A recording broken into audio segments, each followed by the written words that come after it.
తాకట్టులో ఉన్న బంగారాన్ని విడిపించి ఆ రోజు ఆన్లైన్ ధరకే కొంటుంది కొమ్మూరి గోల్డ్. నమస్కారం అండి, సుమన్ టీవీకి స్వాగతం. నేను గీతాంజలి. పెళ్ళంటే నూరేళ్ల పంట అంటారు, కానీ ఇవాళ రోజుల్లో ఎలా ఉంది పరిస్థితి? మా రోజుల్లోనే బాగుండేది. పెళ్ళంటే ఏమైనా కానీ భర్త భార్య ఇద్దరు సర్దుకుపోయి బతికే వాళ్ళం, ఎంతమందిని మనం అలా చూస్తున్నాం అని చెప్తారండి. నిజమే, ఇవాళ రోజుల్లో వివాహాలు త్వరగా విఫలం అవ్వడానికి, అలాగే ఆలస్యంగా వివాహాలు కావడానికి ఎన్నో కారణాలు చెబుతూ ఉన్నారు. ప్రధానంగా జాతకాలు కలవలేదని, ఏవో దోషాలున్నాయని, ఇవి మనం ఎప్పుడు వింటూనే ఉంటాం. ముందుగానే తెలుసుకుంటే మనందరం జాగ్రత్త పడతాం కదా. అలా జాగ్రత్త పడాలి అంటే నిపుణుల సలహా మనకి తప్పనిసరండి. ఇది దృష్టిలో పెట్టుకునే అందరికీ ఉపయోగపడాలనే ఉద్దేశంతోనే ఈ కార్యక్రమం చేస్తున్నాం, ప్రత్యేకించి వివాహాల గురించి. ఎవరికైతే వివాహాలు ఆలస్యం అవుతున్నాయో, కారణాలు తెలియకుండా ఉన్నారో, ఎటువంటి దోషాలు ఉన్నాయో వారికి ప్రత్యేకంగా ఈ వీడియోస్ ద్వారా చక్కటి వివరణ అందించబోతున్నాం. మనకి అందించేది జ్యోతిష్యరత్న జ్యోతిష్య చక్ర వైభవ నిపుణ డాక్టర్ రాళ్లపల్లి రవికుమార్ గురువు గారు. ఇప్పటి వరకు వీరు 5,000 వివాహాలు జరిపించారండి. అంతేకాదు, ఎవరన్నా తీసుకొచ్చి ఒక సంబంధం, మా అమ్మాయికి ఒక జాతకం ఇచ్చి వీరికి సంబంధం కుదర్చండి అని అడిగితే ఈ లెక్కన 1,00,000 వివాహ పొంతనలు చేశారు వారు. అంతటి అనుభవం ఉంది 30 ఏళ్లుగా. ఈ 30 ఏళ్లలో ఎంతో మందిని జతపరిచారు. చాలా సంతోషించే విషయం ఏంటంటే వాళ్ళు హ్యాపీగా ఉండడం, వీరికి ఎప్పుడు కృతజ్ఞతగా ఉండడం చూస్తాం. చాలా మంది మాకు ఇలాంటి గురుగారి ద్వారా మాకు జాతకం చెప్పించండి, మా అమ్మాయికి అబ్బాయికి వివాహం ఆలస్యం అవుతుంది, కారణం తెలియట్లేదు, దోషం ఏంటని కొన్ని మెసేజెస్ వచ్చాయండి. అవి నాకు నిజమే అనిపించింది. కరెక్ట్గా చెబితే ఈ ప్రాబ్లం ఉండదు కదా అని మీకోసమే ప్రత్యేకంగా సిరీస్ ఆఫ్ వీడియోస్తో మీ ముందుకు వస్తున్నాం. వీడియోస్ అన్నీ కూడా ఎటువంటి దోషాలు ఉంటాయి, ఎందుకు ఉంటాయి, పరిహారం ఏంటి, ఇవన్నీ తెలుసుకోవచ్చు. అలాగే గురువుగారి అపాయింట్మెంట్ కోసం మీకు స్క్రీన్ పైన నెంబర్ కూడా ఇవ్వడం జరుగుతుంది. మీరు వాట్సాప్ ద్వారా మీరు అపాయింట్మెంట్ తీసుకోవచ్చు. ఈ వివరాలన్నీ కూడా మీరు మళ్ళీ ఒకసారి అడిగి క్లారిటీ తెచ్చుకోవచ్చు. అలాగే నేరుగా గురువుగారిని కలిసే అవకాశం కూడా ఉంటుంది. ఆ వివరాలు కూడా తెలియజేస్తారు. ముందుగా గురుగారితో మాట్లాడదాం. గురుగారు నమస్కారం అండి. శరదిందు సమాకారే పరబ్రహ్మ స్వరూపిణి వాసరా పీఠ నిలయే సరస్వతి నమస్తుతే. సుమన్ టీవీ ప్రేక్షకులకి నమస్కారం. వివాహాల గురించి కానీ ఇది ఒక రికార్డేనండి. ఖచ్చితంగా 1,00,000 పొంతనలు, వివాహ పొంతనలు చేశారు, 5,000 వివాహాలు జరిపించారు. ఎంతటి అనుభవం అంటే మెయిన్ అంటే వివాహ పొంతలు ఏంటంటే ప్రతి ఒక్క జాతకానికి ఏంటంటే అలాగే 27 నక్షత్రాలు ఉంటాయి. కొంతమంది తెలియదు ఈ 27 నక్షత్రాలు ఏదైనా మీ నక్షత్రం ఉందనుకోండి. ఫర్ ఎగ్జాంపుల్ మీది అశ్విని నక్షత్రం అయింది అనుకోండి. ఈ అశ్విని నక్షత్రానికి 27 కలుస్తాయని చాలా మంది అనుకుంటారు.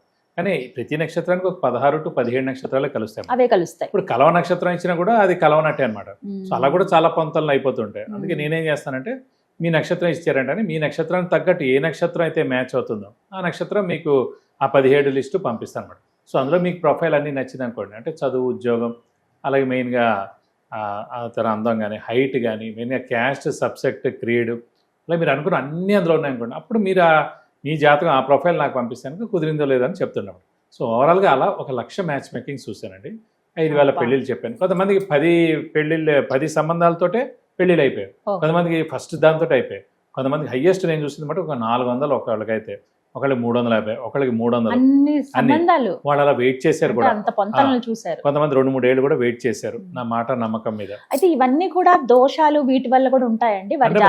అంటే మనకి మేజర్ దోషాలు కుజ దోషాన్ని, నాగదోషాన్ని, కాలసర్పదోషాన్ని, సప్తమ స్థానం బాలేక, అష్టమ స్థానం బాలేక, కుటుంబ స్థానం బాలేక, కొంతమందికి సంతానం ఉండదని ఉంటుంది, కొంతమందికి ఆరోగ్యం బాగుండదని ఉంటుంది, కొంతమందికి ఆయుష్ లేదని ఉంటుంది. సో ఏంటంటే అవతల వాళ్ళకి ఆయుష్ ఉంది, వీళ్ళకి లేదనుకోండి, ఇవన్నీ ముందే తెలుస్తాయి. అందుకే పుట్టంగానే మనం జాతక చక్రం వేసినప్పుడే అప్పుడు పెద్దవేం చూడడం, మెయిన్ గా ఆరోగ్య ఆయుష్ గురించి చూస్తాం. లైక్ బాలరిష్ట దోషాలు ఏమన్నాయని కలిసి ఉండేవి, మెయిన్ విడాకులు అవ్వకుండా చూడాలి. మెయిన్ గా సప్తమ స్థానం బాగుండాలి. మెయిన్గా ఈగో ప్రాబ్లమ్స్ లేకుండా ఉండేటట్టు చూసుకోవాలి. ఒకరికి బాగా ఈగో ఉందండి, వీళ్ళు ఏంటంటే చాలా సాఫ్ట్ వాళ్ళని తీసుకురావాలి. అంతేకాని ఈగో పర్సన్ ఇచ్చి మ్యారేజ్ చేయకూడదు. సో అలా ఏంటంటే బాగా అన్యోన్యంగా ఉండేది, బాగా ఇద్దరు కలిసి ఉండేది. సో దెబ్బలాట్లేంది. ఇంకోటి నేచర్, స్వభావం ఉంటుంది అన్నమాట.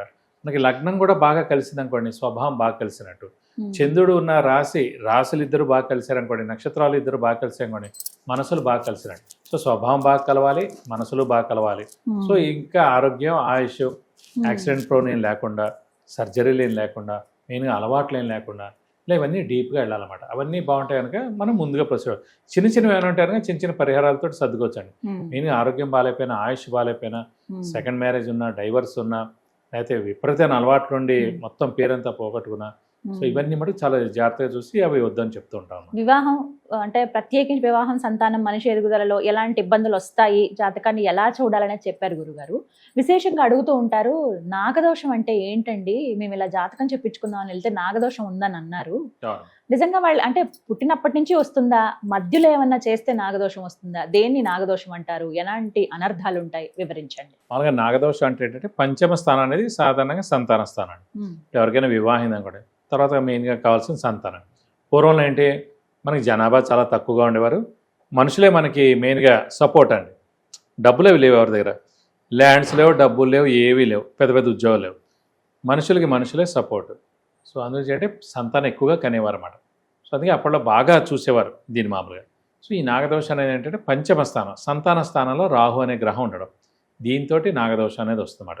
ఈ నాగదోషం మూలానే సాధారణంగా మనం వివాహం చేద్దాం కూడా మిగతా సప్తమ స్థానం అంటే భార్య స్థానం, భర్త స్థానం, అన్యోన్యత, వైవాహిక జీవితం ఇవన్నీ చూస్తాం.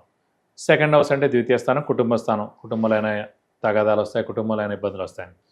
అలాగే ఈ పంచం అనేది మీరు సంతానం కదా, సో పెళ్ళి అవుతుంది కానీ సంతానం లేకపోతే, సంతానం నష్టం జరిగితే, అనవసరంగా మిస్క్యారేజ్ అవుతే, సంతానమే లేకపోతే చాలా కష్టం అవుతుంది మనకు కూడా. ఈ రోజుల్లో ఇంకా కష్టం, ఎందుకంటే ఇప్పుడు పిల్లలు పుట్టకపోతే మీరు హాస్పిటల్స్ చుట్టూ తిరిగి 10 లక్షల నుంచి 20 లక్షలు కూడా అయిపోయిన వాళ్ళు ఉన్నారు. అది సరిగ్గా జరగకుండా ఉండేది. ఇప్పుడు ఇంత ఇదితో కూడా వాళ్ళ పిల్లలు పుట్టినా సరైన టైంలో పుట్టలేదు అనుకోండి, మళ్ళీ బోర్డు దోషాలు, ఆ దోషాలకు బోర్డు శాంతులు. సో ఇవన్నీ చాలా ఇదనమాట. అందుకే ఫస్ట్ ఆఫ్ ఆల్ ఈ పంచమ స్థానంలో రాహు లేకుండా ఉండి చూసుకుంటూ ఉంటారు చాలామంది. ఈ సంతానానికి ప్రాబ్లం అవుతుంది, సంతానం నష్టం ఉంటుంది, మిస్క్యారేజ్ అవుతుంది, సంతానమే లేకుండా ఉండేది హారోస్కోప్స్ ఉంటాయి. కాబట్టి పంచమ స్థానంలో రాహు లేని జాతకాన్ని ఎక్కువగా వదిలేండి ఈ నాగదోషం అని అంటూ ఉంటారు అన్నమాట.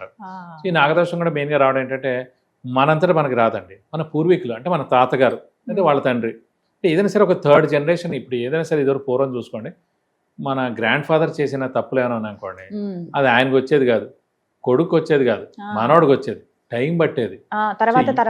ఇప్పుడు ఎవరైనా ఏదైనా మిస్టేక్ చేసిన వెంటనే వాళ్ళే అనుభవిస్తారు సాయంత్రం కల్లా. ఇప్పుడు అలా మారిపోయింది. కాబట్టి ఈ నాగదోషం మటుకు మెయిన్ అంటే మనం ఒక త్రాచుపావుని కానీ అలాంటి వాటిలో ఏమైనా మనం చంపే అనుకోండి, తెలిసి చేసినా తెలియక చేసినా అది త్రాచుపావుని దోషం 100% అనమాట. సో అందుకే పాములు అంటే ఇక మరీ మనల్ని చంపడానికి వస్తే మనం ఎలాగో చేయాలి, కాదని కాదు. పూర్వం ఏంటంటే ఇంకా దాన్ని చంపేసేవారు, మరీ పాత వాళ్ళు, కొంతమంది వదిలేసేవారు. సో అది ఏంటంటే వాళ్ళు చంపిన దోషం ఏదైతే ఉందో అది మనవాడికో మనవరాలకో వస్తుందన్నమాట. సో వాళ్ళకు ఉండదు కాలసర్ప దోషం, వీళ్ళకి గ్యారంటీ ఉంటుంది అన్నమాట. సో మెయిన్గా సర్పాన్ని చంపడం, సర్పాన్ని కొంచెం ఇది చేయడం అలాంటివి చాలా జరగడం వల్ల ఈ సర్పదోషం మెయిన్గా ఈ నాగదోషం అనేది వస్తుందన్నమాట. సో దీంతో మెయిన్ వివాహ ఆలస్యం అవడం, సంతానం కలగడం ఆలస్యం జరుగుతుంది. అలాగే కొంచెం ఆరోగ్యం కూడా చిన్న చిన్న అనారోగ్యాలు కూడా వస్తాయి అన్నమాట ఈ మెయిన్గా ఈ నాగదోషం వల్ల. పరిహారం చేసుకుంటే నివృత్తి అయిపోతుందా అండి? మెయిన్గా పరిహారాలు కూడా ఏంటంటే మెయిన్గా ఈ రాహుకి సంబంధించి అంటే ఫస్ట్ ఆఫ్ ఆల్ అంటే రాహుకి 18,000 సార్లు జపం చేయించి మినపప్పు కేజీంపో ఒక 1,000 రూపాయల వరకు గోల్డ్ ఐటమ్ దాని ఇవ్వడం ప్రతి 3 సంవత్సరాలు చేస్తుండాలి. సేమ్ ఈ దీనికి కూడా సుబ్రహ్మణ్య స్వామిని ఎక్కువగా పూజించడం, ప్రతిరోజు సుబ్రహ్మణ్య స్వామి అష్టోత్తరం చదువుకోవడం, అలాగే పొట్లకి అస్సలు తినకూడదు. అది కాకుండా ఈ స్కందగిరి టెంపుల్ కానీ, మోపిదేవి కానీ, కుక్కీ సుబ్రహ్మణ్యం కానీ, అలాగే పళని కానీ ఇలాంటి ప్లేసెస్కి వెళ్ళి మనం హోమం కానీ అభిషేకం కానీ ప్రతి సంవత్సరం చేయిస్తే కనుక మన పేరు నక్షత్ర గోత్రనామాలతో ఈ దోషం అంతా కూడా తొలగిపోతుంది మేడం. సో ఇక్కడ మనకి పంచమ స్థానంలో రాహు ఉన్నందుకు ఏం చేయాలంటే అవతల వాళ్ళ పంచమ స్థానం చాలా బాగుండాలి. ఫర్ ఎగ్జాంపుల్ అమ్మాయికి పంచమ స్థానంలో రాహు ఉన్నాడండి, సో ఈ పిల్లలు పుట్టడం ఆలస్యం, మిస్క్యారేజ్ అవ్వడం, సంతాన నష్టం జరుగుతుంది. ఆ అబ్బాయిది మెయిన్గా పంచమ స్థానం చాలా బాగుంది, పంచమ స్థానంలో ఒక గ్రహం ఉచ్చులో ఉన్నాడు. మెయిన్గా సంతానకారకుడు ఏ మనిషికైనా గురువు అండి. అలాంటి గురువు మెయిన్గా ఉచ్చస్థానంలో కానీ స్వస్థానంలో కానీ అబ్బాయికి ఉన్నాడు. అలాంటి వాళ్ళని ఇచ్చి పెళ్లి చేయాలన్నమాట.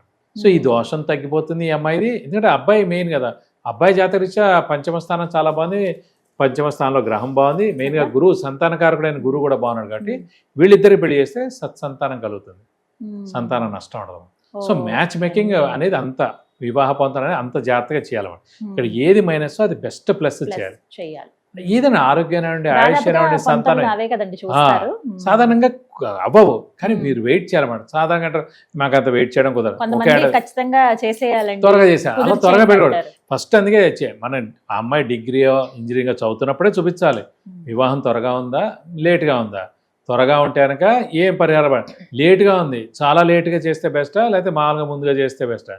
ఫర్ ఎగ్జాంపుల్ ఈ కాలసర్పదోషం ఉంది, 27.5 ఏళ్ళు దాటితే చేస్తే బెస్ట్, కుజు దోషం ఉంది 27.5 ఏళ్ల తర్వాత మాక్సిమం 50% దోషం తగ్గిపోతుంది. అలాగనమాట. బాగా దోషం ఉన్న హారోస్కోప్స్ మెల్లిగా పెళ్లి చేయాలి. చాలా బాగా ఎర్లీగా చేస్తే సరిపోతుంది, దాని గురించి లేట్ చేయకూడదు. అదొక్కటి గుర్తుపెట్టుకోవాలి. కానీ ఇది చాలా మంది తెలుసుకోవాల్సిన విషయం అండి. కొంతమంది ఏంటంటే, నేను చాలా మందిని చూస్తూ ఉంటాం, తెలిసిన వాళ్ళలో వాళ్ళు ఎలా అంటే అనుకున్నారండి, లేకపోతే లవ్ చేసుకున్నారనో, చేసేయండి, కుదిర్చేయండి, ఏదో ఒకలాగా అంటారు. ఆ అనర్థం తర్వాత రిఫ్లెక్ట్ అవుతుంది. ఇప్పుడు చూడండి, ప్రతి 10 మందిలో పెళ్లి అయిన వాళ్ళు ఉన్నారు, 3-4 మరి పిల్లలు లేరు. సో అందులో చూస్తే ఇది ఒక పాయింట్ ఉంటుంది. కుజదోషం కానీ కాలసర్పదోషం కానీ నాకు వీళ్ళకి లక్షలు ఖర్చు పెడితే కానీ మళ్ళీ పిల్లలు పుట్టరు, మళ్ళీ వాళ్ళు ఎలాంటి టైంలో పుట్టారో.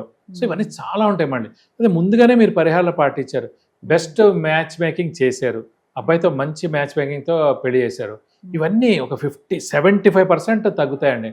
ఫైనల్గా కర్మను ఎవరు తప్పించలేరు, కాదని కాదు. కానీ మనం ఎందుకు ప్రయత్నించకూడదు? మనం ఎందుకు మంచి హారోస్కోప్ మనం చేయాల్సిన పరిహారాలు కూడా చేస్తే తప్పకుండా బెస్ట్ రిజల్ట్. చాలా చక్కగా వివరించారు, ధన్యవాదాలు గురువు. నమస్కారం.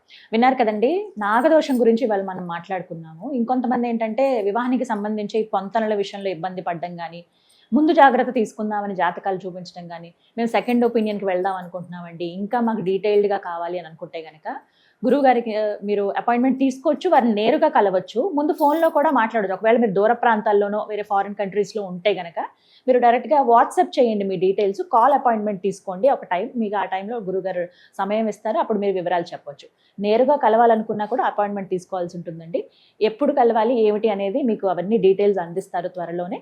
మరిన్ని వివరాల కోసం స్క్రీన్ మీద కనపడుతున్న నెంబర్ కూడా మీరు కాల్ చేయండి. నమస్కారం.